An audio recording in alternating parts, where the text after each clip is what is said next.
چلیے بسم اللہ و باللہ و توکلت علی اللہ ولا حول ولا قوۃ الا باللہ اللہم ثبت جنانی وادر الحق علی لسانی رب اشرح لی صدری ویسر لی امری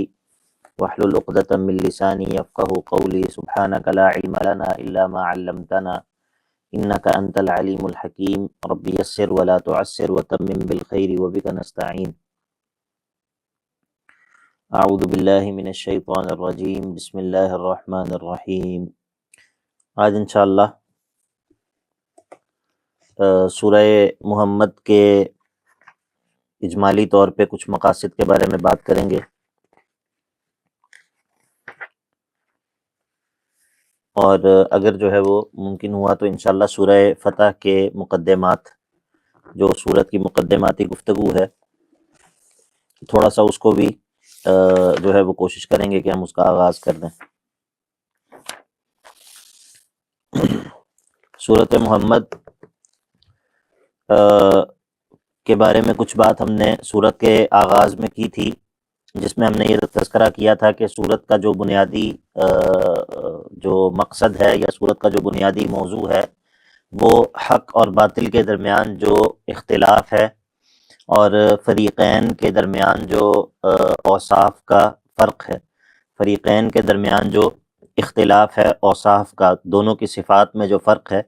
اس کا بیان ہے۔ اور اس بیان کا مقصد جو ہے وہ کیا ہے؟ مسئلہ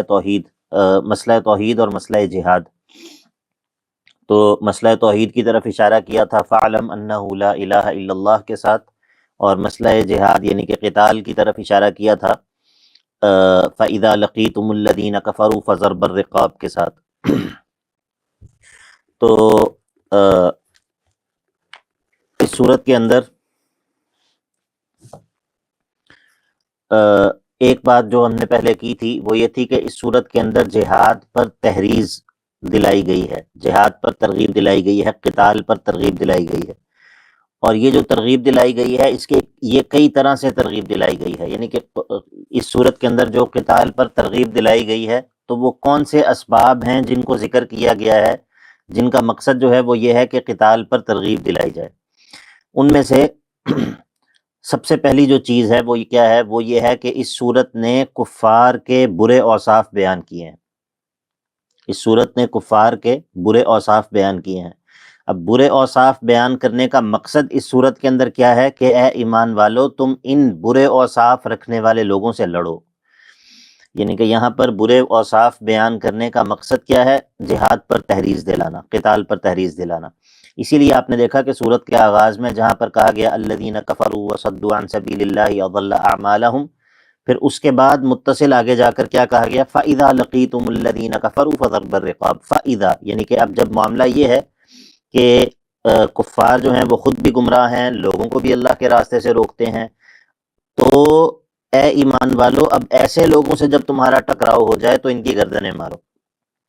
ٹھیک ہے؟ تو کفار کے وہ اوصاف ذکر کیے گئے جو کہ اہل ایمان کے غصے کو بھڑکاتے ہیں، ٹھیک ہے؟ تو تقریباً اس صورت کے اندر کفار کے 18 برے اوصاف جو ہے وہ ذکر کیے گئے۔ دوسرا یہ ہے کہ براہ راست صراحت کے ساتھ اس صورت کے اندر قتال کا حکم دیا گیا، براہ راست صراحت کے ساتھ قتال کا حکم دیا گیا، تو یہ بھی جہاد پر ترغیب دلانے کی چیز ہے۔ تیسری چیز یہ ہے کہ اس صورت کے اندر اللہ رب العزت نے جہاد کی حکمت کو بیان کیا ہے کہ جہاد اللہ تعالیٰ نے جو مشروع کیا ہے یا قتال کا جو حکم دیا ہے، اگر اللہ تعالیٰ چاہتا تو خود بھی وَلَوْ شَاءَ اللَّهُ لَانتَصَرَ مِنْهُمْ، اگر اللہ تعالیٰ چاہتا تو خود ان کافروں سے جو ہے وہ نپٹ لیتا، تو پھر اللہ نے جہاد کا حکم کیوں دیا؟ وَلَٰكِن لِيَبْلُوَ بَعْضَكُمْ بِبَعْضٍ، لیکن اللہ تعالیٰ یہ چاہتا ہے کہ تمہارے بعض کو تمہارے بعض کے ذریعے آزما لے۔ تو یہ بتانا کہ جہاد کا حکم اسی لیے دیا ہے تاکہ تمہارے بعض کو تمہارے بعض کے ذریعے آزما لیا جائے، یہ بھی جہاد پر ترغیب دلانے کے لیے ہے، یہ بھی جہاد پر ترغیب دلانے کے لیے ہے۔ اچھا جی، تو کتنی وجوہات ابھی تک ہم نے ذکر کر دی ہیں کہ جو جہاد پر ترغیب دلائی گئی ہے، جہاد پر جو ترغیب دلائی گئی ہے اس کی کتنی وجوہات ہم نے ذکر کی ہیں۔ پہلی وجہ ہم نے ذکر کی، اللہ تعالیٰ نے کفار کے اوصاف کو بیان کیا ہے، دوسری وجہ ہم نے ذکر کی، اللہ تعالیٰ نے براہ راست قتال کا حکم دیا ہے، فَإِذَا لَقِيتُمُ الَّذِينَ كَفَرُوا فَضَرْبَ الرِّقَابِ۔ تیسری وجہ ہم نے یہ ذکر کی کہ جو جہاد اور قتال کو فرض کرنے کی حکمت ہے اللہ تعالیٰ نے اس کو بیان کیا ہے، وَلَٰكِن لِيَبْلُوَ بَعْضَكُم بِبَعْضٍ۔ چوتھی توجیہ یا چوتھی وجہ یہ ہے جہاد پر ترغیب دلانے کی اس صورت میں کہ اللہ تعالیٰ نے اپنے راستے میں قتل ہو جانے والوں کی جو ہے وہ ان کے بدلے کو بیان کیا ہے، ان کے لیے جو بشارتیں ہیں اس کو بیان کیا ہے۔ والذین قتلوا فی سبیل اللہ فلن یضل اعمالہم سیہدیہم ویصلح بالہم ویدخلہم الجنۃ عرفہا لہم۔ تو یہ جو اللہ تعالیٰ نے اپنے راستے میں قتل ہونے والوں کے دنیاوی اور اخروی بشارتیں جو ان کے لیے ذکر کی ہیں، ان کا مقصد بھی کیا ہے؟ ان کا مقصد بھی یہی ہے کہ اللہ کے راستے میں لڑو۔ اسی طرح یہ اللہ تعالیٰ نے اپنے راستے میں قتل ہو جانے والوں کے لیے جو اجر و ثواب ذکر کیا ہے، اس کے فوراً بعد اللہ تعالیٰ نے اپنے دین کی نصرت پر ترغیب دلائی ہے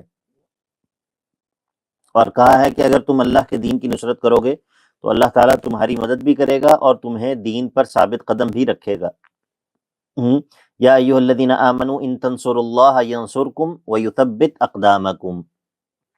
ان تنصروا اللہ ینصرکم ویثبت اقدامکم، آیت نمبر 7 میں۔ چھٹی وجہ یہ ہے کہ اللہ تعالیٰ نے گزرے ہوئے کفار کی عاقبت اور انجام کا تذکرہ کیا ہے۔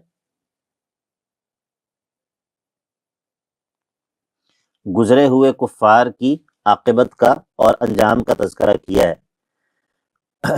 اور یہ بتایا ہے کہ جس طرح پچھلے کفار کی عاقبت اور انجام تھا، اسی طرح ان کفار کا بھی انجام اور عاقبت یہی ہوگا۔ تو جب معاملہ ایسا ہے تو تم ان سے قتال کرو۔ افلم یسیروا فی الارض فینظروا کیف کان عاقبۃ الذین من قبلہم دمر اللہ علیہم وللکافرین امثالها، کافروں کے لیے ایسے ہی بدلے ہیں، کافروں کے لیے ایسی ہی عاقبت ہے، ایسا ہی انجام ہے۔ تو جب یہ معلوم ہے کہ ہمارا دشمن جو ہے وہ اس کا انجام وہی ہے جو کہ پچھلے کفار کا تھا، تو پھر ان سے قتال کرو۔ ساتویں وجہ یہ ہے کہ اللہ تعالیٰ نے اس بات کا بتایا ہے کہ کفار کا کوئی مددگار اور کوئی حامی اور کوئی ان کی مدد کرنے والا نہیں ہے۔ ذالک بأن اللہ مولی الذین آمنوا، اللہ تعالیٰ جو ہے وہ ایمان والوں کا مولا، مددگار، دوست، ان کا محافظ ہے۔ وَأَنَّ الْكَافِرِينَ لَا مَوْلَى لَهُمْ، اور جو کافر ہیں ان کا کوئی مددگار اور کوئی حامی اور کوئی ناصر اور کوئی دوست نہیں ہے۔ تو جب معاملہ ایسا ہے تو پھر کفار سے جہاد کرو۔ آٹھویں جو وجہ ہے وہ کیا ہے؟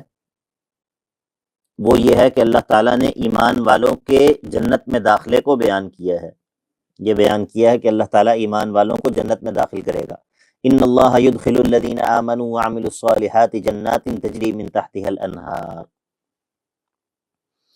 ایمان والوں کو اللہ تعالیٰ جنت میں داخل کرے گا، تو پھر ڈرنے کی کیا ضرورت ہے؟ نویں وجہ یہ ہے کہ اللہ تعالیٰ نے یہ بات ذکر کی ہے، افمن کان علی بینۃ من ربہ، کہ ایمان والے جو ہیں وہ اپنے رب کی طرف سے واضح اور روشن بینہ دلیل پر ہیں، وہ بصیرت پر ہیں، وہ ہدایت پر ہیں، ان کا لڑنا بھی پوری بصیرت کے ساتھ اپنے دین کو جانتے ہوئے، میں کیوں لڑ رہا ہوں، میں کفار سے مقابلہ کیوں کر رہا ہوں، میں کس وجہ سے اپنی جان کو اللہ کے راستے میں پیش کر رہا ہوں، وہ بصیرت پر ہوتے ہیں، بینہ پر ہوتے ہیں۔ ٹھیک ہے، تو افمن کان علی بینۃ من ربہ کمن زین لہ سوء عملہ، تو یہ بھی کس چیز کی وجہ ہے اس بات کی کہ جب تم بینہ پر ہو، جب تم واضح ہدایت پر ہو، جب تم توحید پر ہو، جس طرح اللہ کے نبی صلی اللہ علیہ وسلم نے فرمایا تھا نا، قل ہذہ سبیلی، اللہ کے نبی صلی اللہ علیہ وسلم کو اللہ تعالیٰ نے یہ فرمانے کا حکم دیا تھا کہ آپ کہہ دیجئے ہذہ سبیلی ادعو الی اللہ علی بصیرۃ انا ومن اتبعنی، میں اور میرے پیروکار یہ سب جو ہے وہ بصیرت پر ہیں، بصیرت پر اللہ کی طرف بلاتے ہیں، پورے شرح صدر کے ساتھ اپنے راستے پر پورا یقین ہے، علم کی بنیاد پر، وحی کے علم کی بنیاد پر۔ اللہ اکبر۔ 10ویں جو وجہ ہے، 10ویں وجہ وہ یہ ہے کہ اللہ تعالیٰ نے منافقین کی تقریباً 20 بری صفات بیان کی ہیں، 20 بری صفات بیان کی ہیں۔ تو اے ایمان والو، تم ان منافقین کی مشابہت اختیار مت کرو، ان منافقین کی مشابہت اختیار مت کرو۔ اسی طرح 11ویں جو وجہ ہے وہ یہ ہے کہ اللہ تعالیٰ نے اپنی سنت ابتلا کا بیان کیا ہے، سنت الابتلاء۔ سنت الابتلاء کیا ہے؟ سنت الابتلاء یہ ہے کہ اللہ تعالیٰ اپنے بندوں کو آزماتا ہے، ان پر تکالیف اور یعنی کہ ان کو اعمال کا مکلف بنا کر، ایسے اعمال کا کہ جن میں مشقت ہوتی ہے، اور اس کا مقصد یہ ہوتا ہے کہ اللہ تعالیٰ سنت ابتلاء کے ذریعے، اس ابتلاء کی سنت کے ذریعے اپنے بندوں میں فرق کرتا ہے، خبیث اور طیب میں، لیمیز اللہ الخبیث من الطیب۔ اللہ تعالیٰ گندے اور صاف میں فرق کرتا ہے، اللہ تعالیٰ نفاق میں اور ایمان میں فرق کرتا ہے۔ ٹھیک ہے، تو جہاد کرو تاکہ ایمان والے اور منافقین، ان میں فرق جو ہے وہ واضح ہو جائے، ایمان والوں میں اور منافقین میں فرق جو ہے وہ واضح ہو جائے۔ آپ سب کو بات سمجھ آ رہی ہے یا نہیں آ رہی؟ اسی طرح اللہ رب العزت نے 12ویں وجہ یہ ہے، 12ویں جو جہاد پر ترغیب دلانے کی صورت ہے وہ یہ ہے کہ اللہ تعالیٰ نے یہ اس بات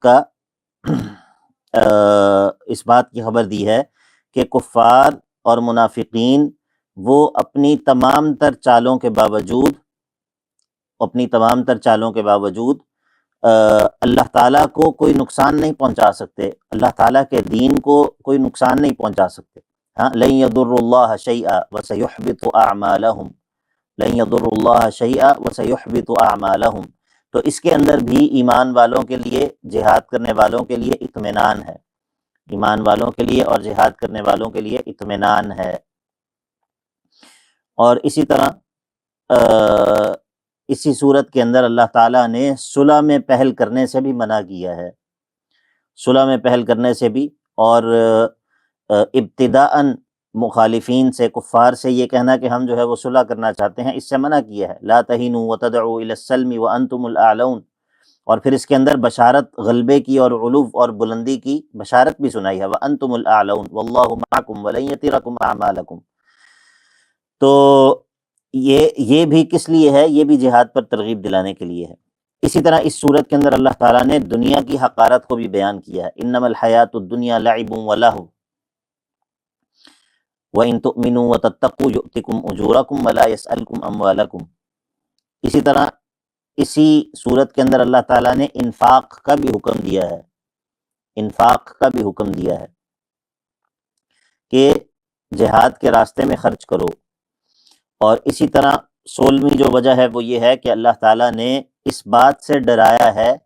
اس بات سے خبردار کیا ہے کہ اے ایمان والو، اگر تم یہ کام نہیں کرو گے جو ہم نے اس صورت میں ذکر کیا ہے تو ہم کیا کریں گے؟ ہماری جو سنت استبدال ہے وہ عمل میں آ جائے گی۔ وہ یہ ہے کہ اللہ تعالیٰ تمہیں دوسرے لوگوں سے بدل دیں گے، تمہاری جگہ اللہ تعالیٰ اور لوگ لے آئیں گے، جس طرح کہ قرآن مجید میں ہے کہ من یرتد منکم عن دینہ فسوف یأتی اللہ بقوم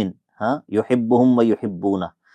کوئی دین کو چھوڑ دے گا تو کوئی بات نہیں ہے، اللہ تعالیٰ جو ہے وہ واللہ الغنی وانتم الفقراء، اللہ تعالیٰ جو ہے وہ غنی ہے، اس کو تمہاری ضرورت تھوڑی ہے، وہ تمہاری جگہ اور لوگ لے آئے گا جو اس کے دین کی نصرت کریں گے۔ ٹھیک ہے، تو یہ تقریباً 16 وجوہات ہم نے ذکر کی ہیں، 16 وجوہات ذکر کی ہیں کہ تقریباً ان 16 طریقوں سے اس صورت میں اللہ رب العزت نے کیا کیا ہے؟ جہاد پر ترغیب دی ہے۔ ان 16 طریقوں سے اس صورت میں اللہ تعالیٰ نے اپنے اس حکم پر ترغیب دی ہے کہ اذا لقیتم الذین کفروا فضرب الرقاب۔ ٹھیک ہے، دوسری بات جو اس صورت کے اندر ہے وہ یہ ہے کہ اللہ تعالیٰ نے اعمال کے ضائع ہو جانے کے اسباب بیان کیے ہیں کہ وہ کون سے ایسے اسباب ہیں کہ جن کے ذریعے اعمال ضائع ہو جاتے ہیں، باطل ہو جاتے ہیں، تباہ ہو جاتے ہیں، اور اس کے برعکس وہ کون سے اسباب ہیں کہ جن سے اعمال باقی رہتے ہیں، قبول ہو جاتے ہیں، ان کی اصلاح ہو جاتی ہے، انسان ان پر قائم رہتا ہے، وہ اعمال انسان کو فائدہ دیتے ہیں، وہ انسان کے لیے بڑھتے ہیں، ہاں اللہ تعالیٰ ان میں اضافہ کرتا ہے، اللہ تعالیٰ ان کے ذریعے انسان کے گناہوں کو معاف کر دیتا ہے، انسان کی حالت کو درست کر دیتا ہے، انسان کی مدد اور نصرت کرتا ہے، اور آخرت میں انسان کو جنت میں داخل کر دیتا ہے۔ تو یہ دو مختلف چیزیں ہیں، ایک دوسرے کے مقابلے میں دو چیزیں ہیں۔ ایک یہ ہے کہ وہ کون سے اسباب ہیں جو اعمال کے برباد ہو جانے کا سبب ہیں، اعمال انسان کو کوئی فائدہ نہیں دیتے، اور اس کے مقابلے میں وہ کون سے اعمال ہیں، وہ کون سے اسباب ہیں کہ جن کے نتیجے میں انسان کے اعمال قبول بھی ہو جاتے ہیں، انسان کے اعمال انسان کو فائدہ بھی دیتے ہیں، اور انسان کے اعمال کو اللہ تعالیٰ بڑھاتا بھی ہے، ان میں اضافہ بھی کرتا ہے، ان کے ذریعے انسان کے گناہوں کو معاف بھی کرتا ہے الی آخرہ۔ تو دونوں طرح کے نتائج کے اسباب بھی اس صورت میں بیان ہوئے ہیں۔ مثال کے طور پہ وہ اسباب جو کہ عمل کو ضائع کرنے والے ہیں، وہ اسباب جو کہ اعمال کو ضائع کرنے والے ہیں، ان میں سے سب سے پہلا اور سب سے بڑا جو سبب ہے وہ کیا ہے؟ الذین کفروا وصدوا عن سبیل اللہ۔ الذین کفروا، کفر سب سے بڑا وہ سبب جو کہ اعمال کو ضائع کر دینے والا ہے، وہ کفر ہے۔ اسی طرح دوسرے نمبر پر وصد عن سبیل اللہ، الصد عن سبیل اللہ، اللہ کے راستے سے روکنا، دین سے لوگوں کو روکنا، دین سے لوگوں کو متنفر کرنا۔ اسی طرح اتباع الباطل، باطل کی اتباع کرنا۔ اسی طرح جو اللہ تعالیٰ نے آسمان سے نازل کیا ہے، کراہیت ما انزل اللہ، اس کو ناپسند جاننا۔ اس صورت کے اندر یہ جو مسئلہ ہے نا، کراہیت ما انزل اللہ، یہ بہت واضح ہے۔ یعنی کہ آپ نے دیکھا تھا اس صورت کے اندر جب ہم نے پڑھی تو اس میں اللہ تعالیٰ نے اعمال کے برباد ہو جانے کا تذکرہ بڑی کثرت کے ساتھ کیا ہے۔ وَسَيُحْبِطُ أَعْمَالَهُمْ أَضَلَّ أَعْمَالَهُمْ، یہ مسئلہ اس صورت کے اندر بہت نمایاں ہے، اعمال کا برباد ہو جانا، اعمال کا ضائع ہو جانا، انسان کا مرتد ہو جانا۔ ان الذين ارتدوا على ادبارهم من بعد ما تبين لهم الهدى الشيطان سول لهم واملى لهم ذلك بانهم قالوا للذين كرهوا ما انزل الله ذلك بانهم قالوا للذين كرهوا ما نزل الله سنطيعكم في بعض الامر۔ تو یہ جو مسئلہ ہے اللہ تعالیٰ کے نازل کردہ احکام کو برا جاننا، یہ اور اعمال کا برباد ہو جانا، یہ بہت یعنی کہ بہت نمایاں ہے اس صورت کے اندر۔ تو انسان کے اعمال کا برباد ہو جانا، ضائع ہو جانا، اس میں بہت نمایاں چیز، اس کا بہت بڑا سبب جو ہے وہ یہ ہے کہ انسان اللہ تعالیٰ کے احکام کے خلاف برسر پیکار ہو، اللہ تعالیٰ کے احکام کو ناپسند کرے، اللہ تعالیٰ کے احکام کے بارے میں اس کے دل کے اندر جو ہے وہ کینہ موجود ہو، اس کے دل کے اندر جو ہے وہ اس کا دل جو ہے وہ اللہ تعالیٰ کے احکام کے بارے میں صاف نہ ہو۔ یہ مسئلہ بہت سنجیدہ اور بڑا سنگین مسئلہ ہے، بہت سنگین مسئلہ ہے۔ اللہ اکبر۔ کئی مرتبہ ایسا ہوتا ہے کہ کوئی بندہ وہ اللہ تعالیٰ کے احکام پر عمل تو کر رہا ہوتا ہے، لیکن چونکہ اس کے دل کے اندر ان احکام کے بارے میں نفرت پائی جا رہی ہوتی ہے، ان احکام کے بارے میں، اللہ تعالیٰ کی نازل کردہ اس شریعت کے بارے میں اس کے دل کے اندر جو ہے وہ گند پایا جا رہا ہوتا ہے، تو ایسے بندے کا عمل کرنا بھی اس کو کوئی فائدہ نہیں دیتا، کیونکہ یہ مرتد ہے، یہ تو کفر ہے، کفر۔ ایک ایسا بندہ جو ہے وہ مسلمان باقی نہیں رہتا۔ ہم لوگ بعض اوقات اس غلطی کا شکار ہوتے ہیں، ہم سمجھتے ہیں کہ اللہ تعالیٰ کی ہر نافرمانی صرف گناہ ہی ہوتی ہے، ہر نافرمانی جو ہے وہ صرف گناہ ہی ہوتی ہے، حالانکہ یہ بات درست نہیں ہے۔ بعض اوقات کوئی نافرمانی جو ہوتی ہے یا کوئی چیز جو ہوتی ہے وہ صرف خلاف اولا ہوتی ہے کہ بھئی مناسب بات نہیں ہے۔ بعض اوقات کوئی عمل جو ہے وہ صرف مکروہ ہوتا ہے، ممنوع تو ہوتا ہے لیکن وہ مکروہ ہوتا ہے، وہ ایسا مسئلہ نہیں ہوتا کہ اگر انسان جو ہے وہ اس کا ارتکاب کرے گا تو کوئی بہت بڑا اس پر جو ہے وہ وبال ہوگا۔ بعض دفعہ وہ عمل جو کہ منع کیا گیا ہوتا ہے، جس سے وہ حرام ہوتا ہے، پھر وہ بعض اوقات صغائر کی قبیل سے ہوتا ہے، صغیرہ گناہ ہوتا ہے، بعض اوقات وہ کبیرہ گناہ ہوتا ہے، لیکن اسی طرح بعض اوقات وہ اعمال جن سے یا وہ اقوال یا وہ کام جن سے منع کیا گیا ہوتا ہے، بعض اوقات وہ کفر ہوتے ہیں، بعض اوقات وہ انسان کے ایمان کو برباد کر دینے والے ہوتے ہیں۔ تو ہم لوگ بعض اوقات صرف یہ سمجھ رہے ہوتے ہیں کہ ہر جو وہ کام جس سے منع کیا گیا ہے وہ صرف گناہ ہی ہے، حالانکہ ایسا نہیں ہے، حالانکہ ایسا نہیں ہے۔ اگر آپ کتاب و سنت میں ذکر کردہ جو علامات ہیں یا اسباب ہیں اعمال کے ضائع ہو جانے کے، اگر آپ ان پر غور کریں گے اور پھر آپ اپنے معاشرے میں دیکھیں گے، آپ کو نظر آئے گا کہ معاشرے کے اندر نفاق کس قدر زیادہ ہے، معاشرے کے اندر ارتداد کس قدر زیادہ ہے، کتنی بڑی تعداد میں ایسے لوگ ہیں جو کہ دین سے مرتد ہو چکے ہیں اور ان کو شاید خبر بھی نہیں ہے، لیکن وہ ان کا اللہ کے دین کے ساتھ کوئی تعلق نہیں باقی رہا۔ کیوں؟ ان کے کفریہ اقوال کی وجہ سے، کفریہ اعمال کی وجہ سے، کفریہ نظریات کی وجہ سے،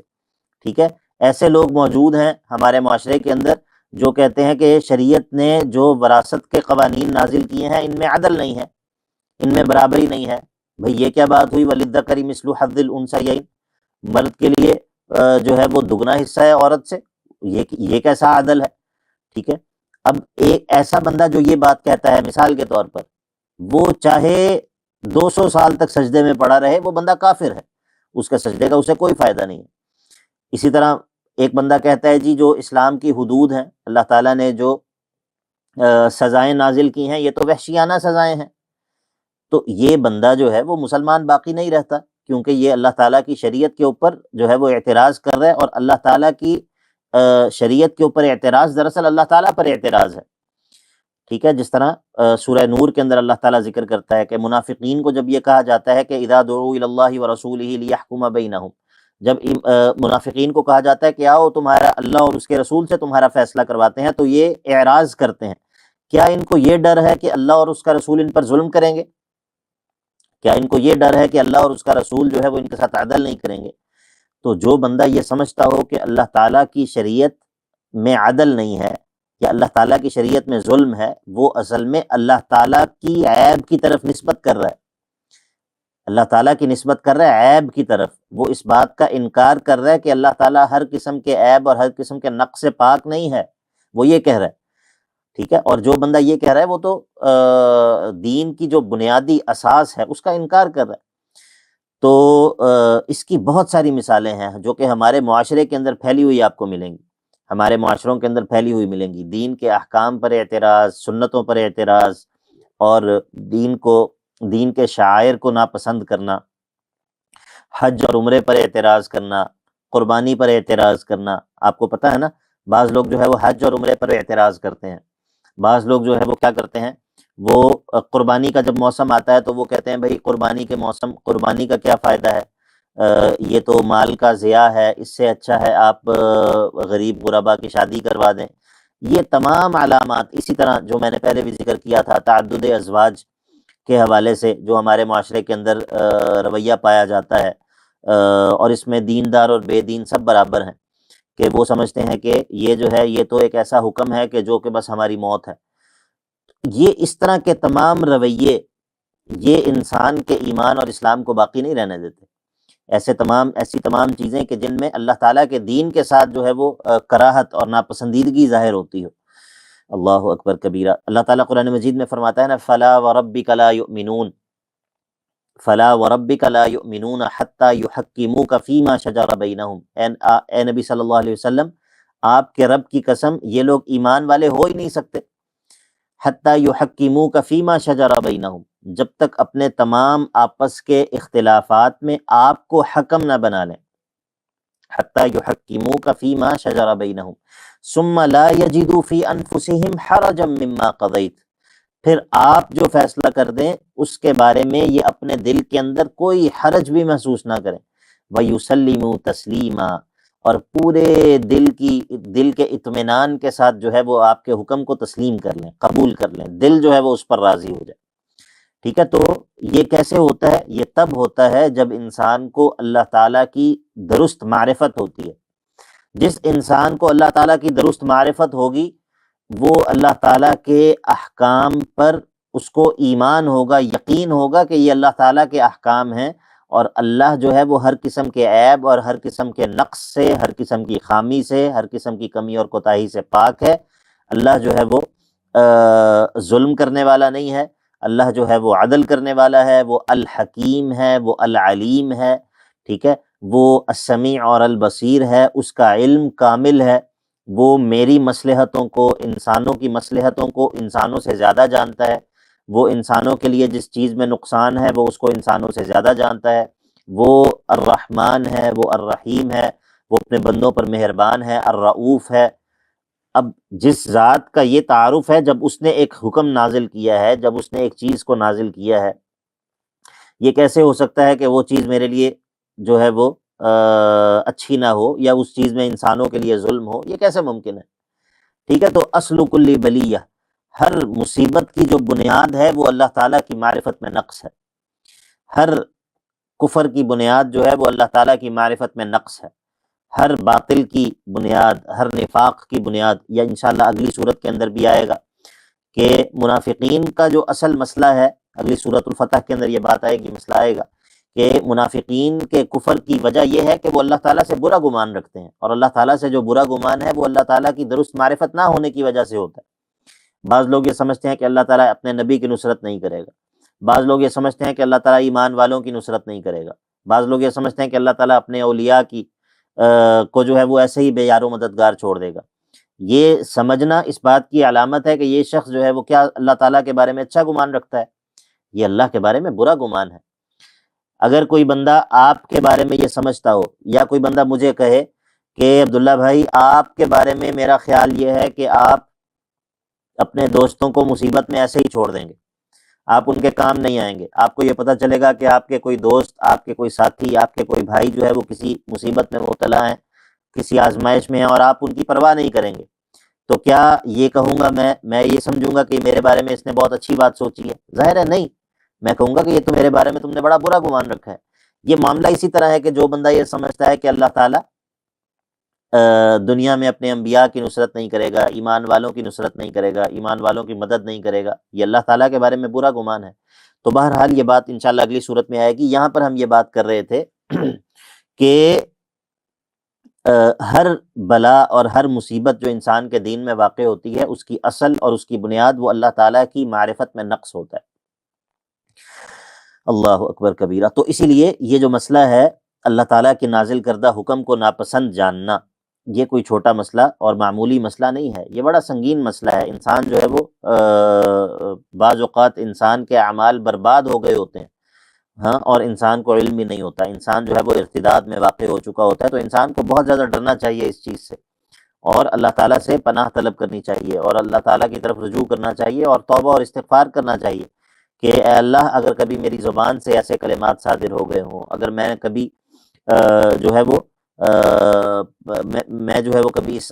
کام میں مبتلا ہو گیا ہوں، تو میں اس سے جو ہے وہ توبہ کرتا ہوں، میں اس سے تائب ہوتا ہوں،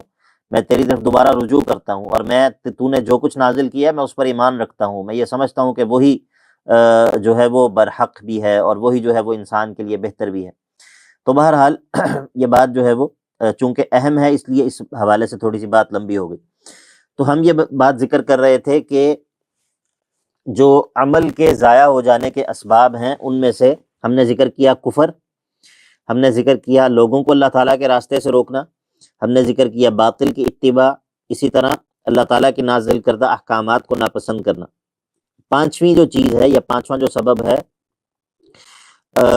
وہ یہ ہے کہ دنیا کی لذات اور کھانے پینے سے مزے لینا بغیر ان چیزوں کے انجام پر نظر رکھے، بغیر ان چیزوں کے نتیجے پر غور کیے، ٹھیک ہے۔ التمتع باللذات والاکل کما تأکل الانعام من دون النظر فی العواقب، بس جس طرح اللہ تعالیٰ نے اس صورت کے اندر ذکر کیا کہ والذین کفروا یأکلون ویتمتعون کما تأکل الانعام یتمتعون ویأکلون کما تأکل الانعام والنار مثوی لہم، تو یہ بھی جو ہے وہ انسان کے اعمال کو ضائع کر دینے والی بات ہے۔ اسی طرح ایک اعمال کو ضائع کر دینے کا سبب جو ہے وہ رسول اللہ صلی اللہ علیہ وسلم کو اور ان کے پیروکاروں کو ان کے علاقوں سے نکال دینا۔ ان کے علاقے سے نکلنے پر مجبور کر دینا، ایمان والوں کے لیے زمین کو تنگ کر دینا۔ اسی طرح جو ہے وہ خواہشات کی اتباع الہوا، اور اسی طرح اللہ تعالیٰ کے اور اللہ کے رسول صلی اللہ علیہ وسلم کے احکام سے غفلت برتنا، ان کو توجہ سے نہ سننا، اس کو ایسے ہی ڈھیلے ڈھالے انداز میں جو ہے وہ سننا، ٹھیک ہے، یہ بھی انسان کے اعمال کو بھی برباد کر دینے کا باعث ہے، اور اس کے نتیجے میں انسان علم سے فائدہ بھی نہیں اٹھا سکتا، جیسا کہ ہم نے ذکر کیا اس آیت کی تفسیر میں۔ وہ آیت خود بذات خود اس آیت کے اندر یہ بات موجود ہے، وَمِنْهُمْ مَن يَسْتَمِعُ إِلَيْكَ حَتَّى إِذَا خَرَجُوا مِنْ عِنْدِكَ قَالُوا لِلَّذِينَ أُوتُوا الْعِلْمَ مَاذَا قَالَ آنِفًا، آیت نمبر 16 میں، أُولَٰئِكَ الَّذِينَ طَبَعَ اللَّهُ عَلَىٰ قُلُوبِهِمْ وَاتَّبَعُوا أَهْوَاءَهُمْ۔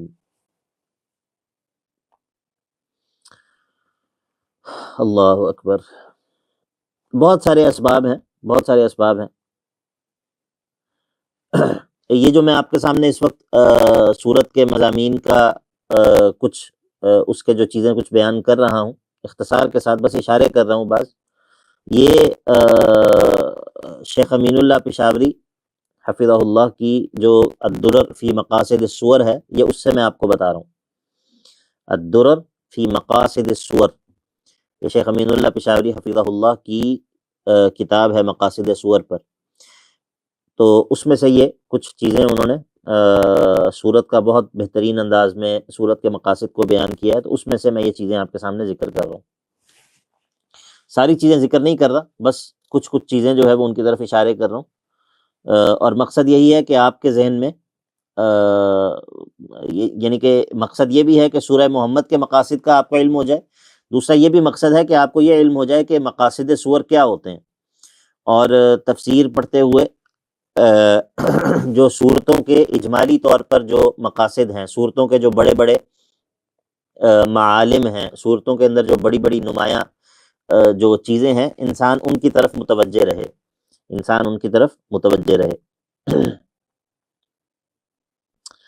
اللہ اکبر۔ تو شیخ نے تقریباً 25 کے قریب اسباب جو ہے وہ ذکر کیے ہیں اعمال کے برباد ہو جانے کے، بعض میں نے آپ کے سامنے ذکر کیے ہیں، اور باقی جو ہے وہ انشاءاللہ آپ لوگ خود بھی اس چیز پر غور کریں کہ اس صورت کے اندر اعمال کے ضائع ہو جانے کے کون سے اسباب ذکر ہوئے ہیں۔ اچھا، اس کے بعد جب انسان کے اعمال ضائع ہو جاتے ہیں تو اس پر کچھ نتائج مرتب ہوتے ہیں، ہیں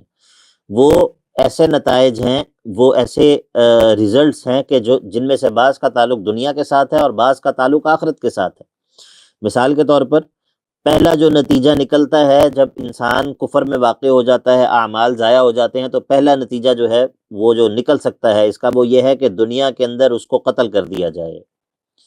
ہاں، فَإِذَا لَقِيتُمُ الَّذِينَ كَفَرُوا فَضَرْبَ الرِّقَابِ، ایمان والے جو ہے وہ ایسے لوگوں کو قتل کر دیں گے، ظاہر ہے کہ جب میدان جہاد میں ان سے ٹکراؤ ہوگا تو وہ ان کو چھوڑیں گے نہیں۔ اسی طرح وَالدَّمَارُ بِعَذَابِ اللَّهِ، کہ ایسے اعمال کے نتیجے میں انسانوں کے اعمال جب ضائع ہو جاتے ہیں ان اسباب کے نتیجے میں، تو اس کے نتیجے میں پھر کیا ہوتا ہے، دنیا کے اندر اللہ تعالیٰ کا عذاب جو ہے وہ پکڑ لیتا ہے۔ دمر اللہ علیہم وللکافرین امثالها، آیت نمبر 10 میں ہے، دمر اللہ علیہم وللکافرین امثالها۔ اسی طرح آخرت کے اندر جو ہے وہ ٹھکانہ انسان کا آگ بن جاتی ہے، والنار مثوی لہم۔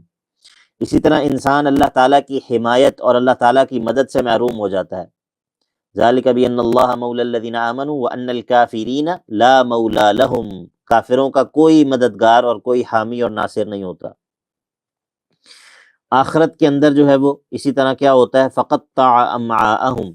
انسان ایسے گرم پانی جو ہے وہ پلایا جائے گا، وسقوا ماء حمیما فقطع امعاءہم، جو انسانوں کے جو اس کے پیٹ میں موجود انتڑیاں ہیں اس کو کاٹ کر رکھ دے گا۔ اسی طرح اس کے نتیجے میں انسان پر اللہ تعالیٰ لعنت کر دیتا ہے، اولئک الذین لعنہم اللہ فاصمہم واعمی ابصارہم، انسان جو ہے وہ حق کو سننے اور حق کو دیکھنے سے عاجز ہو جاتا ہے، اللہ تعالیٰ دلوں پر مہر لگا دیتا ہے۔ اسی طرح فَكَيْفَ إِذَا تَوَفَّتْهُمُ الْمَلَائِكَةُ يَضْرِبُونَ وُجُوهَهُمْ وَأَدْبَارَهُم، جب موت کا وقت ہوتا ہے ایسے لوگوں کا تو اس وقت کیا ہوتا ہے، اس وقت فرشتے کیا کرتے ہیں، فرشتے اس وقت ان کو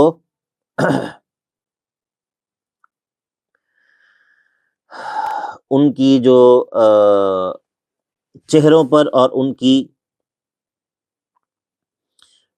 پشتوں پر جو ہے وہ ضرب لگاتے ہیں، مارتے ہیں۔ یضربون وجوہہم وادبارہم عند الموت، موت کے وقت جو ہے وہ ان کو مارتے ہیں۔ تو یہ سارے مصائب، یہ ساری مصیبتیں، یہ ساری آفات جو ہے وہ کس کے نتیجے میں ہوتی ہیں؟ یہ اس کے نتیجے میں ہوتی ہیں کہ جب انسان ان اسباب کے نتیجے میں اس کے اعمال برباد ہو جاتے ہیں، تو دنیا کے اندر بھی اسے ان مصائب کا سامنا کرنا پڑتا ہے اور آخرت میں بھی ان مصائب کا سامنا کرنا پڑتا ہے۔ باقی رہے وہ اعمال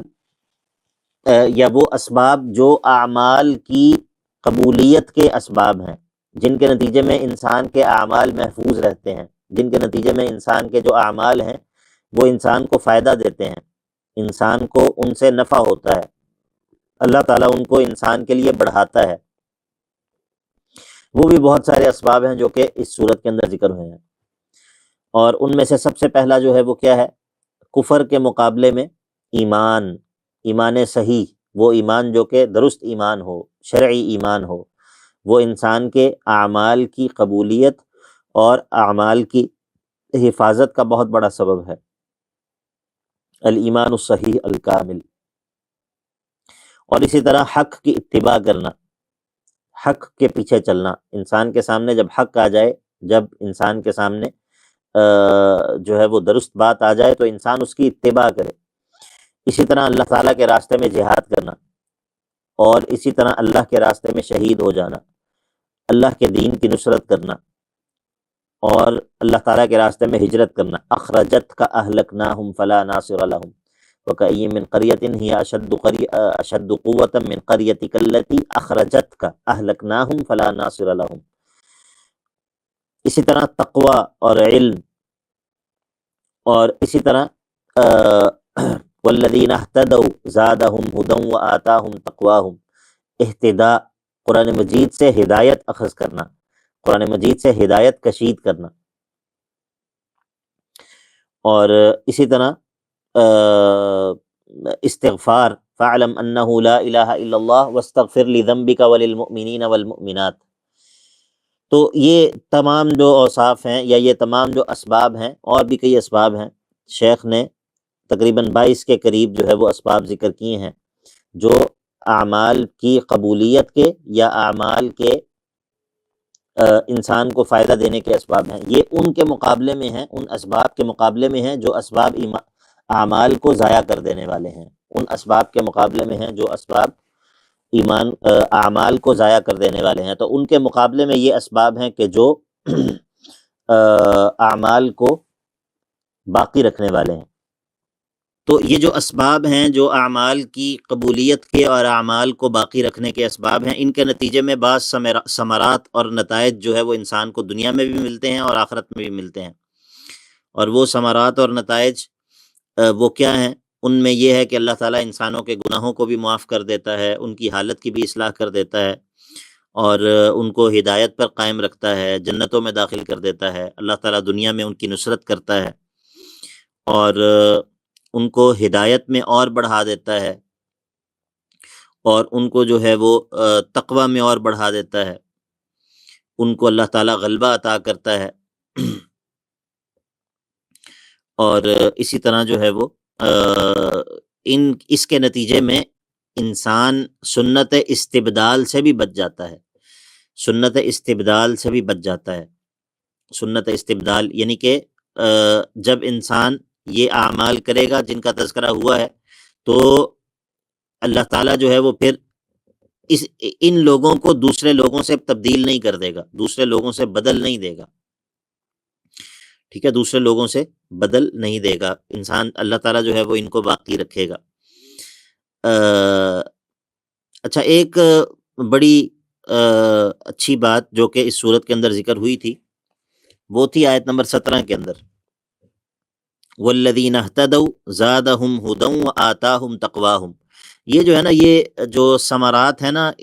ان اسباب کے، جو اعمال کی بقا کے اسباب ہیں، ان میں سے یہ جو ثمرہ ہے یہ بہت پیارا ثمرہ ہے اور بڑا قیمتی نتیجہ ہے۔ آیت نمبر 17 کے اندر والذین اہتدوا زادہم ھدی وآتاہم تقواہم، وہ لوگ جو کہ ایمان سے اہتدا کرتے ہیں، جو کہ علم کی مجالس میں موجود ہوتے ہیں اور اس علم سے ہدایت جو ہے وہ اخذ کرتے ہیں، ہدایت جو ہے وہ کشید کرتے ہیں۔ منافقین کی طرح علم کی مجالس میں موجود نہیں ہوتے کہ جب نکلتے ہیں تو پوچھ رہے ہوتے ہیں کہ بھئی اللہ کے نبی علیہ الصلوۃ والسلام نے آج کیا کہا ہے، یعنی کہ وہ غفلت کے ساتھ اور اعراض کرتے ہوئے اور بغیر توجہ کے علم کی مجالس میں موجود نہیں ہوتے، بلکہ جب وہ علم کی مجلس میں بھی موجود ہوتے ہیں تو وہ جاگے ہوئے دل کے ساتھ اور متوجہ دل کے ساتھ موجود ہوتے ہیں۔ تو اس کا جو ثمرہ ذکر ہوا ہے نا، یہ بڑا پیارا ثمرہ ہے، وہ یہ ہے کہ اللہ تعالیٰ ایسے لوگوں کو زادہم ھدی وآتاہم تقواہم، ان کو ہدایت میں اور بھی بڑھا دیتا ہے اور ان کو ان کا تقوی جو ہے وہ دے دیتا ہے۔ اس کا کیا مطلب ہے؟ اس کا مطلب یہ ہے، ہدن سے مراد یہ ہے کہ جنت تک لے کر جانے والے جو راستے ہیں، جنت تک پہنچانے والے جو اعمال ہیں، جنت تک پہنچانے والے جو راستے ہیں، اللہ تعالیٰ ان کو، ایسے لوگوں کو ان راستوں میں اور بھی بڑھا دیتا ہے، ان کو مزید توفیق دیتا ہے کہ وہ جنت کی طرف جانے والے جو اعمال ہیں، جنت کی طرف لے جانے والے جو اقوال ہیں، جنت تک پہنچانے والے جو راستے ہیں، ان میں وہ اور بھی بڑھ جاتے ہیں۔ اور وآتاہم تقواہم، وہ چیزیں جو کہ جہنم سے بچانے والی ہیں، جو اللہ تعالیٰ کے غضب سے، اللہ تعالیٰ کے غصے سے، اللہ تعالیٰ کی ناراضگی سے بچانے والی ہیں، اللہ تعالیٰ وہ چیزیں بھی ان کو عطا کر دیتا ہے۔ ٹھیک ہے، تو زادہم ھدن کے اندر کیا ہے؟ جنت تک پہنچانے والے اسباب میں بھی اللہ تعالیٰ ان لوگوں کو بڑھا دیتا ہے، اور وآتاہم تقواہم یہ ہے کہ جو جہنم سے بچنے والی چیزیں ہیں اللہ تعالیٰ وہ بھی ان لوگوں کو عطا کر دیتا ہے، کیونکہ تقویٰ کا معنی جو ہے وہ بچاؤ کا معنی ہے نا، اور ہدا یہدی کا معنی جو ہے وہ رہنمائی کا اور پہنچا دینے کا معنی پایا جاتا ہے۔ تو اسی لیے وآتاہم تقواہم کا معنی یا اس سے جو مفہوم ہے وہ یہ ہے کہ اللہ تعالیٰ ایسے لوگوں کو جہنم سے بچنے کے جو اسباب ہیں ان میں اور بھی بڑھا دیتا ہے، وہ ایسے لوگوں کو عطا کر دیتا ہے۔ اور زادہم ھدن، ہدایت میں بڑھا دینے سے مراد کیا ہے کہ جو جنت تک پہنچانے والے راستے ہیں، جو جنت تک لے جانے والی چیزیں ہیں، اللہ تعالیٰ ان میں بھی ایسے لوگوں کو بڑھا دیتا ہے۔ تو بہرحال یہ بالکل اختصار کے ساتھ میں نے کچھ چیزیں آپ لوگوں کے سامنے ذکر کی ہیں سورت کے مقاصد کے حوالے سے، تو آپ لوگ جب اس نہج پر خود غور کریں گے، ان بنیادی جو نکات ہیں ان کو سامنے رکھ کے، وہ بنیادی نکات کیا ہیں؟ پہلی بات ہم نے یہ ذکر کی ہے کہ اللہ تعالیٰ نے اس صورت کے اندر جہاد پر ترغیب دلائی ہے، اور اس کے کافی سارے طرق ہیں، کس کس طرح جہاد پر ترغیب دلائی ہے، ان میں سے بعض چیزیں ہم نے ذکر کی ہیں، اور پھر یہ ذکر کیا ہے کہ وہ اسباب ذکر کیے ہیں جو اعمال کی تباہی کے، اعمال کے برباد ہو جانے کے اسباب ہیں، پھر ان اسباب کے نتائج بھی ذکر کیے ہیں دنیا میں بھی اور آخرت میں بھی، اسی طرح وہ اسباب ذکر کیے ہیں جو کہ اعمال کی حفاظت کے اسباب ہیں، اور پھر ان اسباب کے نتائج ذکر کیے ہیں دنیا میں بھی اور آخرت میں بھی۔ تو انشاءاللہ جب آپ ان نکات کو سامنے رکھ کے صورت میں غور و فکر کریں گے تو آپ کے سامنے جو ہے وہ بہت ساری چیزیں آپ کے سامنے آئیں گی، اور یہی جو ہے نا وہ کتاب و سنت میں یا کتاب اللہ میں تدبر جو ہے وہ یہی ہوتا ہے۔ ٹھیک ہے، فلا یتدبرون القرآن ام علی قلوب اقفالها، کتاب و سنت میں جو تدبر ہے نا وہ لمبی لمبی باتوں کا نام نہیں ہے، لمبی لمبی باتوں کا نام نہیں ہے۔ بعض اوقات ہم لوگ اس غلطی کا شکار ہو جاتے ہیں کہ ہم یہ سمجھتے ہیں کہ بڑی لمبی چوڑی بات جو ہے وہ ہو تو وہی جو ہے نا وہ تدبر ہوتا ہے، نہیں، بلکہ جتنا آپ قرآن مجید کی نص کے ساتھ جڑے رہیں گے، قرآن مجید کا جو متن ہے اس کے ساتھ جس قدر آپ متعلق رہیں گے اسی قدر آپ جو ہے وہ قرآن مجید کے معانی اور قرآن مجید کے مفاہیم کو جو ہے وہ نکالنے پر اس کے جو ہے وہ آپ قریب رہیں گے۔ تو جتنا آپ قرآن مجید کے متن سے دور جائیں گے، لوگوں کی باتوں کے اندر جتنا زیادہ پڑھیں گے، اتنا زیادہ انسان جو ہے وہ قرآن مجید کے مقصد سے دور ہوتا ہے۔ تو اسی لیے تفسیر کو پڑھنے اور پڑھانے والوں کا یہ مزاج ہونا چاہیے کہ وہ قرآن مجید کا جو متن ہے اس کے ارد گرد رہیں، اس سے جو ہے وہ زیادہ دور نہ جائیں، اس کے قریب رہیں، اسی کو سمجھنے کے اوپر توجہ مرکوز رکھیں۔ بعض دفعہ ہمارے یہاں پر درس قرآن کے نام پر یا قرآن فہمی کی مجالس کے نام پر جو ہوتا ہے، اس میں سب سے کم حصہ قرآن مجید کا ہوتا ہے، ٹھیک ہے، یعنی کہ کئی مرتبہ اس چیز کا تجربہ ہوتا ہے کہ درس قرآن کے نام پر جو محفل رکھی جاتی ہے، اس میں قرآن مجید کا حصہ جو ہے وہ 2% بھی نہیں ہوتا، ٹھیک ہے، درس قرآن نام اس کا درس قرآن ہوتا ہے۔ تو بہرحال یہ چیز کوئی اچھی نہیں ہے، مناسب نہیں ہے۔ اصل جو قرآن مجید کو سمجھنا یا سمجھانا، اس کا جو عمل ہے، اس میں مرکزیت قرآن مجید ہی کو رہنی چاہیے، قرآن مجید ہی کی مرکزیت باقی رہنی چاہیے۔ اور تفسیر کے طالب علم کو یہ چاہیے کہ وہ جو خود قرآن مجید کا متن ہے اس سے دور نہ جائے، قرآن مجید کے متن کے متعلق رہے، اور اسی کے ارد گرد جو ہے وہ اس کا ذہن اور اس کی فکر جو ہے وہ گھومے۔ تو اللہ تعالی ہم سب کو اپنی کتاب کا فہم بھی نصیب کرے اور اس پر عمل بھی نصیب کرے، اور ہمیں اللہ تعالیٰ جو ہے وہ قرآن مجید کو ہمارے حق میں حجت بنائے اور ہمارے خلاف حجت نہ بنائے۔ اقول قولی ھذا واستغفر اللہ لی ولکم ولسائر المسلمین۔